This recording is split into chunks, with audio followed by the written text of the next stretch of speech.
Il y a des personnes qui n'ont jamais vraiment appris à se reposer. Pas parce qu'elles sont agitées, pas parce qu'elles manquent d'organisation, mais parce qu'à un moment donné, s'arrêter est devenu quelque chose d'inconfortable, presque suspect. Et si tu te reconnais dans cette phrase, ce qui va suivre va peut-être toucher quelque chose que tu n'as jamais tout à fait su nommer.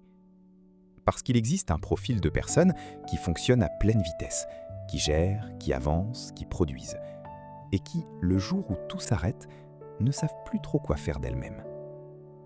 Première chose, tu as probablement appris très tôt que ta valeur dépendait de ce que tu faisais, pas de ce que tu étais. Ce n'est pas forcément quelqu'un qui te l'a dit directement, c'est plus subtil que ça. C'est une accumulation de petits messages reçus. Les félicitations quand tu performais, le silence quand tu n'étais que toi. Et ton cerveau, qui est une machine à apprendre, a enregistré la règle.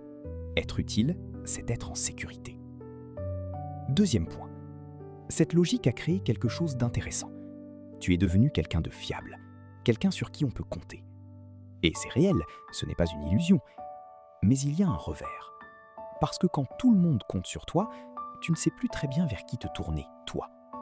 Alors tu continues à gérer, et cette gestion permanente devient une identité, au point qu'on commence à confondre qui tu es et ce que tu fais. Troisième aspect, le plus discret, le perfectionnisme. Pas celui qu'on affiche avec fierté, l'autre, celui qui te fait relire 3 fois un message avant de l'envoyer, celui qui transforme une simple erreur en preuve que tu n'es pas assez. Ce perfectionnisme-là n'est pas une recherche d'excellence, c'est une tentative de contrôle. Si tout est parfait, rien ne peut t'échapper, rien ne peut mal tourner. Quatrième point, ta relation à la culpabilité. Elle est probablement disproportionnée par rapport à ce que tu as réellement fait.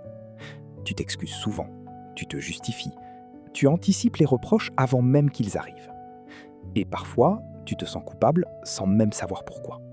Comme si ton simple existence devait se mériter en permanence. Cinquième point, et c'est celui qu'on évite, la difficulté à recevoir. Recevoir de l'aide, recevoir des compliments, recevoir de l'affection. Quelque chose en toi résiste. Peut-être parce que recevoir, ça crée une dette, peut-être parce que quelqu'un qui donne peut aussi retirer. Alors tu préfères rester du côté de celui qui donne. C'est plus sûr. Ça te donne le sentiment de contrôler l'équilibre. Maintenant, voilà ce qu'il est important de comprendre. Tout ce que je viens de décrire n'est pas une liste de défauts. C'est une liste d'adaptations.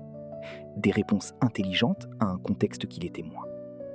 Le problème, c'est que ton cerveau continue d'appliquer ces stratégies même quand le contexte a changé.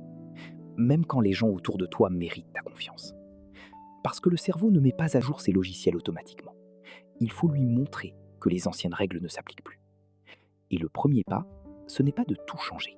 C'est juste de remarquer. Remarquer quand tu t'excuses sans raison. Remarquer quand tu refuses l'aide par réflexe.